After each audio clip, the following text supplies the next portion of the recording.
સલાહ જીવનની સૌથી સસ્તી વસ્તુ છે. સલાહ આપી સૌને ગમે, પણ લેવી કોઈને ના ગમે. સલાહ એક માગો તો હજારો મળી જાય છે. સામે છેડે સહકારની વાત કરીએ તો તમે હજારો વ્યક્તિ જોડે સહકાર માગો તો કોઈ એક વ્યક્તિ તમને સહકાર આપે છે. એટલે સલાહ અને સહકાર વચ્ચે ખૂબ મોટો તફાવત છે. ભગવદ્ ગીતાનો અધ્યાય 4, શ્લોક 37. ગુજરાતીમાં આ શ્લોકને કહીએ તો કેમ કે હે અર્જુન, જે રીતે ભડભડતો અગ્નિ ઘણા બધા ઈંધણોને ભસ્મીભૂત કરી નાખે છે, તે જ રીતે જ્ઞાનરૂપી અગ્નિ સમગ્ર કર્મોને ભસ્મીભૂત કરી નાખે છે. બીજા શબ્દમાં કહીએ તો કે જેવી રીતે બળતો અગ્નિ લાકડાને બાળીને ભસ્મ કરી દે છે, તેવી જ રીતે હે અર્જુન, જ્ઞાનરૂપી અગ્નિ પણ ભૌતિક કર્મોના સર્વ ફળોને બાળીને ભસ્મ કરી દે છે. ભગવાન છેલ્લા 3-4 શ્લોકોમાં તત્વજ્ઞાન અને જ્ઞાનનો મહિમા બતાવી રહ્યા છે. કેવી રીતે જ્ઞાન કોની પાસેથી, ગુરુ પાસેથી લેવું એ સમજાવે છે. આગલા શ્લોકમાં ભગવાને સઘળા પાપ સમુદ્રને તરવાની વાત કરી હતી. નૌકા દ્વારા સઘળા પાપ સમુદ્રને તરવાની વાત કરી હતી. આમ ભગવાન જુદા જુદા શ્લોકોમાં જુદા જુદા દ્રષ્ટાંત આપે છે. આ શ્લોકમાં પણ ભગવાન અગ્નિના ઉદાહરણ સાથે આપણને સમજાવી રહ્યા છે. ભગવાન કહે છે કે અગ્નિના તણખામાં પણ એક ગર્ભિક શક્તિ રહેલી હોય છે કે જે પ્રચંડ જ્વાળા બની શકે છે અને દહનશીલ પદાર્થોના વિનાશ ઢગલાને પણ બાળીને ભસ્મ કરી દે છે. આપણે જોઈએ છે લાકડાના તાપણામાં છેલ્લે રાખ વધે છે, લાકડાની રાખ થઈ જાય છે. ઘરમાં ચૂલામાં એટલે કે ગેસના ચૂલામાં અગ્નિથી ગેસ બળે છે ખાવા માટે. ફટાકડા ફોડો તો બી અગ્નિથી ફટાકડા ફૂટે છે, પણ ફટાકડાના ફૂટવાનો એના રાખ થઈ જાય છે. આમ અગ્નિ જે વસ્તુ સાથે સળગે તે વસ્તુને રાખમાં કન્વર્ટ કરી નાખે છે. 1666માં લંડનમાં એક ભીષણ આગ લાગેલી, અને એ પણ કેવી કે એક નાનકડી તણખાથી, એક બેકરીમાં એક તણખાથી એક આગ ભડકી હતી, અને એ સમગ્ર શહેરના 20-30% ભાગને સળગાવી મૂકી હતી. તેમાં લગભગ 13,000થી વધારે ઘરો, 90ની આસપાસ ધાર્મિક સ્થળો એટલે કે દેવળો, અને શહેરના મોટા ભાગના કાર્યાલયો આ અગ્નિની જ્વાળામાં બળી ગયા હતા. આ શ્લોકમાં ભગવાન આપણને જણાવે કે જે પ્રમાણે અગ્નિ પ્રજ્વલિત થઈ કાષ્ઠાદી બધા જ બળતણને ભસ્મરૂપ કરીને નષ્ટ કરે છે, તે જ પ્રમાણે તત્વજ્ઞાન રૂપી અગ્નિમાં જેટલા પણ શુભ અશુભ કર્મો છે તે સર્વે નષ્ટ કરે છે. અર્થાત તેના ફળરૂપી સુખ દુઃખના ભોગોને અને કારણરૂપ અવિદ્યા, અહંતા, મમતા, રાગ, દ્વેષ વગેરે વિકારો સહિત બધા કર્મો નષ્ટ કરે છે. શ્રુતિમાં પણ કહેવાયું છે કે તે પરાવર પરમાત્માનો સાક્ષાત થયા પછી આ જ્ઞાનની જળ ચેતનની એકતારૂપી હૃદય ગ્રંથિનું ભેદન થઈ જાય છે. જળ દેહાદિમાં અજ્ઞાન થકી જે આત્માભિમાન હોય છે તેનો અને બધા જ સંશયોનો નાશ થઈ જાય છે. પછી તો પરમાત્માના સ્વરૂપ વિશે કોઈ પણ પ્રકારનો લેશ માત્ર પણ સંશય અથવા ભ્રમ રહેતો નથી. બધા જ કર્મો તેમના ફળ સહિત નાશ પામે છે. એટલે ભગવાન અહીં કહે છે કે જે રીતે બીજ કહીએ જે બળી ગયું હોય એ ફરી ઉગે નહીં, એનો સંપૂર્ણ નાશ થઈ ગયો હોય, તેવી રીતે જ્ઞાનરૂપી અગ્નિથી બળેલા કર્મો ફળ આપી શકે નહીં. એટલે કે જે માનવીના જગતમાં ફરીવાર કર્મના ફળના ભોગવવાનો જન્મ લેવો પડતો નથી. કર્મનું સાયકલ ચાલતું હોય છે, કર્મ કરતા રહેવાનું, ફળ લેવાનું, ફળ મળ્યા પછી આ કર્મ કરો, એ કર્મ, એટલે કર્મનું સાયકલ જે ચાલતું હોય છે એ તોડી નાખવું હોય તો જ્ઞાનરૂપી અગ્નિથી બાળવા પડે કર્મોને.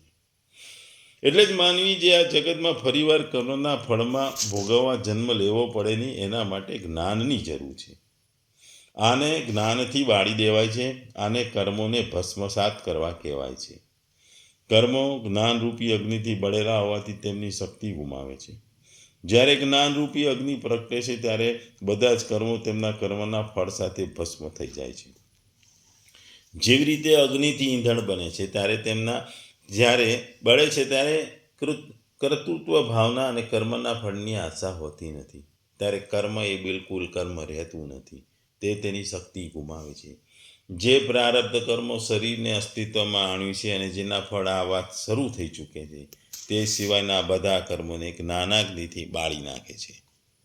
કેટલાક તત્વ વિવેચકોના મતે પ્રારબ્ધ કર્મો પણ જ્ઞાન અગ્નિથી બળી જાય છે.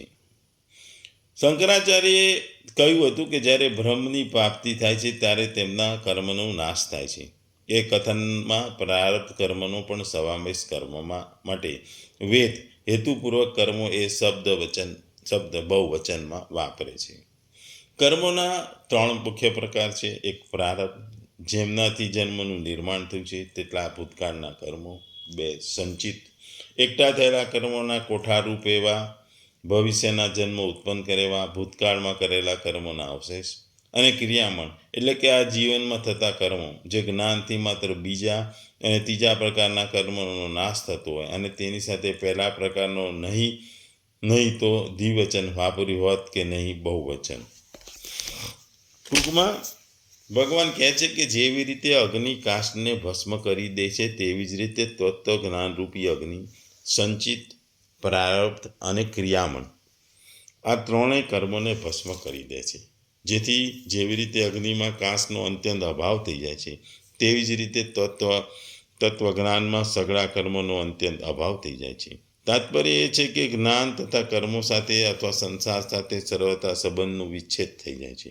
સંબંધ વિચ્છેદ થતાં સંસારની સ્વતંત્ર સત્તાનો અનુભવ નથી થતો, પરંતુ એક પરમાત્મા તત્વનો જ અનુભવ થાય છે અને એ શેષ છે. વાસ્તવમાં તમામ ક્રિયાઓ પ્રકૃતિના દ્વારા જ થાય છે. તે ક્રિયાઓ સાથે પોતાનો સંબંધ માની લેવો એવાથી કર્મ થાય છે. નાડીઓમાં રક્ત વહેવું, બાળકનું નાબાળકથી જવાન થવું, શ્વાસ કરવા, શ્વાસનું આવું જવું, ભોજન ખાવું પીવું, પાચન કરવું એ વગેરે જે સમષ્ટિ પ્રકૃતિથી થાય છે તે પ્રકૃતિથી ખાવું પીવું, ચાલવું, જોવું, બોલવું વગેરે ક્રિયાઓ પણ થાય છે. પરંતુ મનુષ્ય અજ્ઞાનતાવશ તે ક્રિયાઓને સાથે પોતાનો સંબંધ માની લે છે અથવા પોતાને તે ક્રિયાઓ કરતા માની લે છે. એનાથી તે ક્રિયાઓનો કર્મ બની મનુષ્યને બાંધે છે. આ રીતે માનેલા સંબંધથી જ કર્મો થાય છે, અન્યથા ક્રિયાઓ થાય છે. તત્વજ્ઞાન થતાં અનેક જન્મથી સંચિત કર્મો સર્વથા નષ્ટ થઈ જાય છે, કારણ કે બધા જ સંચિત કર્મો અજ્ઞાનને આશ્રય હોય છે. આથી જ્ઞાન થતાં તેઓ નષ્ટ થઈ જાય છે. તત્વજ્ઞાન થતાં કર્તૃત્વાભિમાન નથી રહેતું. આથી સઘળા ક્રિયામણ કર્મ પણ અકર્મ બની જાય છે, અર્થાત ફળજનક નથી રહેતા. પ્રારબ્ધ કર્મની ઘટનાનો અંશ અનુકૂળ પ્રતિકૂળ પરિસ્થિતિઓ જ્યાં સુધી શરીર રહે છે ત્યાં સુધી રહે છે, પરંતુ જ્ઞાનથી ઉપર તેની કોઈ અસર પડતી નથી, કારણ કે તત્વજ્ઞાન થતાં ભોગતૃત્વ રહેતું નથી. આથી અનુકૂળ પ્રતિકૂળ પરિસ્થિતિ સામે આવતા તે સુખી દુઃખી નથી થતું. આ રીતે તત્વજ્ઞાન થતાં સંચિત, પ્રારબ્ધ અને ક્રિયામણ આ 3 કર્મો સાથે કિંચિત માત્ર પણ સંબંધ નથી રહેતો. કર્મો સાથેનો સંબંધ નિરાવવાથી કર્મો રહેતા નથી, ભસ્મ રહી જાય છે, અર્થાત સઘળા કર્મો અકર્મ થઈ જાય છે. એટલે આપણે કાયમ કહીએ છીએ કે કોઈ પણ વસ્તુનો જડમૂળથી નાશ કરવો. એટલે જડમૂળથી નાશ કરવો એટલે ફરી ઉત્પન્ન ના થાય.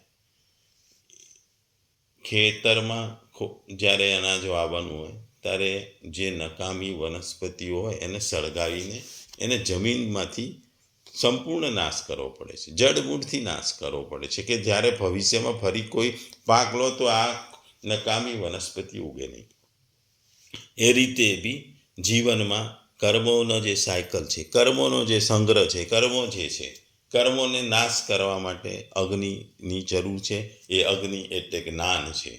જ્ઞાનરૂપી અગ્નિથી આ કર્મોને જો સંપૂર્ણપણે બાળી નાખવામાં આવે, સર્વથા ભસ્મ કરી નાખવામાં આવે તો તમે સંસાર સાથેનો તમારો સંબંધ તૂટી જાય, મોક્ષને પામો.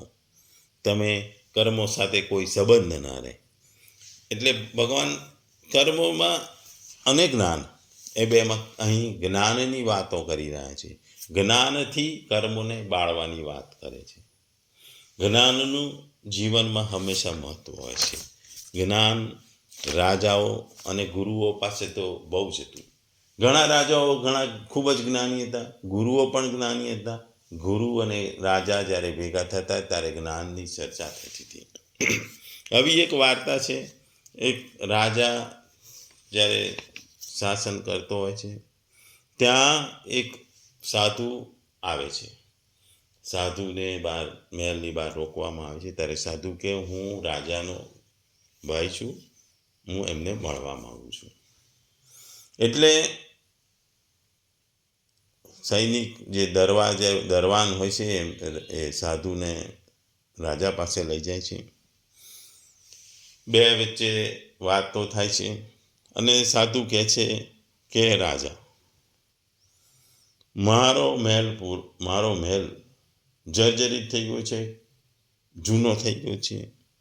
મારા 32 નોકરો પણ ઉંમરવાળા થઈ ગયા છે. મારી 5 રાણીઓ પણ વૃદ્ધ થઈ ગઈ છે. એટલે તું મને કંઈ દાન આપ. એટલે રાજા એને 50 સોનામર આપે છે. 50 સોનામરથી સાધુ ખુશ થતો નથી. એટલે એ રાજાને કહે છે કે હે રાજા, તું મારી સાથે ચલ. સમુદ્રને પહેલે પર ઘણું બધું સોનાની ખાણો છે. 7 સમુદ્રને પાર સોનાની ખાણો છે. પણ હું તને અહીં તારા ભરોસે અહીંયા આવ્યો છું. મેં જ્યારે બી તારા મહેલમાં પગ મૂક્યો છે, એ સમુદ્ર પર જ્યારે તું મારી સાથે ચાલ, સમુદ્રને ઓળંગવાની વાત, હું સમુદ્ર પર પગ મૂકીશ, સમુદ્ર સમાપ્ત થઈ જશે, એ ખાલી થઈ જશે. એટલે તું ચલ મારી સાથે તું ચલ. કારણ કે તારા રાજ્યમાં પણ જો દુકાળ હોય તો તું મારી સાથે ચલ. હું 7 સમુદ્ર તને, સમુદ્રને પાર તને ઘણું બધું સોનું અપાવું. આ વાત સાંભળીને રાજા એ ગુરુને, એ સાધુને 1000 સોનામોર આપે છે. સાધુ 1000 સોનામોર લઈને ચાલ્યા જાય છે. પછી દરબારીને આ વાતની આશ્ચર્ય લાગે છે. એટલે એ રાજાને પૂછે છે કે રાજા, આ તમે આને માગ્યું થોડું ને માગ્યું એમાં આટલું બધું આપી દીધું, અને એ શું કહેતો તો એમને ખબર નથી. તે રાજા કે આના માટે તમારે જ્ઞાનની જરૂર છે. એમણે પહેલાં કીધું કે એમનો ભાઈ મળવા આવ્યો છે, એટલે હું સમાજમાં એમનો ભાઈ છું. હું રાજા છું, તે રંગ છું, અમે બંને ભાઈઓ જ છીએ. પછી એમણે કહ્યું કે મારો મહેલ પુરાનો થઈ ગયો છે, તૂટી જાય એવો છે. એટલે કે એ ગુરુ, એ સાધુ મહારાજ ઉંમરવાળા વૃદ્ધ થઈ ગયા છે. એમના 32 નોકરો બરાબર કામ કરતા નથી. જે 32 દાંત છે એ બરાબર કામ કરતા નથી. 5 રાણીઓ વૃદ્ધ થઈ ગઈ છે. 5 રાણીઓ એટલે કે એની 5 ઇન્દ્રિયો બરાબર કામ કરતી નથી. એ કહે છે કે હું 7 સમુદ્ર તને લઈ જઈશ, હું પગ મૂકીશ તે સમુદ્ર ખાલી થઈ જશે. એનો અર્થ છે કે હું તારા રાજ્યમાં આવ્યો છું, તારી પાસે આવ્યો છું, તું મને કંઈ નહીં આપે તો મેં તારા મહેલમાં પગ મૂક્યો છે, તારા મહેલનો નાશ થઈ જશે. એટલે રાજા કે મને એમની શક્તિનો ખબર હતો, એટલે મેં એમને 1000 સોનામોર આપ્યા. એટલે ગુરુની પાસે તો જ્ઞાન હતું, પણ રાજા પાસે પણ એ સમજવાનું જ્ઞાન હતું. એ જ્ઞાનની કિંમત છે. જો રાજા પાસે ન હોત તો એ સાધુની વાતોને સમજી શક્યો ના હોત તો અર્થનો અનર્થ થઈ જાત. અહીં પણ આ શ્લોકમાં એ જ વસ્તુ છે કે આપણી સાથે પણ અનંત જન્મોથી કરેલા પાપ અને પુણ્યશાળી કર્મોના પ્રતિફળોનું પોટલું તો બંધાયેલું હોય છે. જો આપણે આ કર્મોના ફળો ભોગવીને તેમને સમાપ્ત કરવાનો પ્રયત્ન કરીશું તો અનેક જન્મો લાગી જશે, જન્મો વીતી જશે, અને તે દરમિયાન આપણા અન્ય કર્મો સંચિત થવાથી અનંત ક્રિયાઓ તો થતી જશે. પરંતુ કૃષ્ણ અર્જુનને ખાતરી આપે છે કે જ્ઞાનમાં એવી શક્તિ છે જે આપણા કર્મના ઢગલાને આ જન્મમાં બાળીને એને ભસ્મીભૂત કરી નાખે છે. આમ થવાનું કારણ એ છે કે આત્મા અને તેના ભગવાન સાથેના સંબંધનું જ્ઞાન આપણને ભગવાનને શરણાગત થવાની દિશામાં દોરી જાય છે. જ્યારે આપણે ભગવાનને શરણાગત થઈ જઈએ છીએ ત્યારે આપણા અનંત જન્મોના સંચિત કર્મોના સંગ્રહને ભસ્મ કરી નાખે છે અને આપણને માયિક બંધનોમાંથી મુક્ત કરે છે. આપણે માયિક બંધનોમાંથી મુક્ત પામીએ છીએ. આ જન્મમાં અને જન્માંતરમાં કરેલા બધા જ કર્મો સંસ્કાર રૂપે મનુષ્યના અંતઃકરણમાં એકત્રિત હોય છે. તે સંચિત કર્મ કહેવાય છે. તેમાંથી જે કર્મોના ફળ આ જન્મમાં વર્તમાન કાળમાં મળે છે તેને પ્રારબ્ધ કહેવામાં આવે છે. અને આ જન્મમાં જે કર્મો થયા તેને ક્રિયામણ કહે છે. અને ઉપર જણાવેલા પ્રમાણે તત્વજ્ઞાન રૂપી અગ્નિમાં પ્રગટ થતા બધા જ પૂર્વ સંચિત સંસ્કારનો અભાવ થઈ જાય છે. તેમનું અસ્તિત્વ રહેતું નથી. મન, બુદ્ધિ અને શરીરથી આત્માને અસંગ સમજી લેવામાં મન, ઇન્દ્રિયો, શરીર વગેરે સાથે પ્રારબ્ધ ભોગોનો સંબંધ હોવા છતાં પણ તે ભોગોને કારણે તે સાધક કે યોગીના હૃદયમાં અર્થાત અંતઃકરણમાં હર્ષ, શોક વગેરે વિકારો થતા નથી. એટલે વિકારો થતા નથી, તેથી તેઓ પણ તેના માટે નષ્ટ બની ગયા છે. આ ક્રિયામણના કર્મો તેના કર્તૃત્વાભિમાન તથા મમતા, આસક્તિ અને વાસના નહીં રહેવાથી કર્મોના સંસ્કાર બનતા નથી ને આવા કર્મોને ખરેખર તે કર્મ ગણાય નહીં. ટૂંકમાં સાધકના બધા જ કર્મોનો નાશ થઈ જાય અને જ્યારે કર્મો નષ્ટ થઈ જાય ત્યારે એ કર્મોના સાયકલમાંથી બહાર નીકળી જાય છે.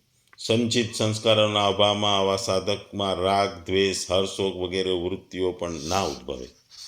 તેથી બધા જ વિકારો અને બધા જ કર્મો સાથે નષ્ટ થઈ જાય છે.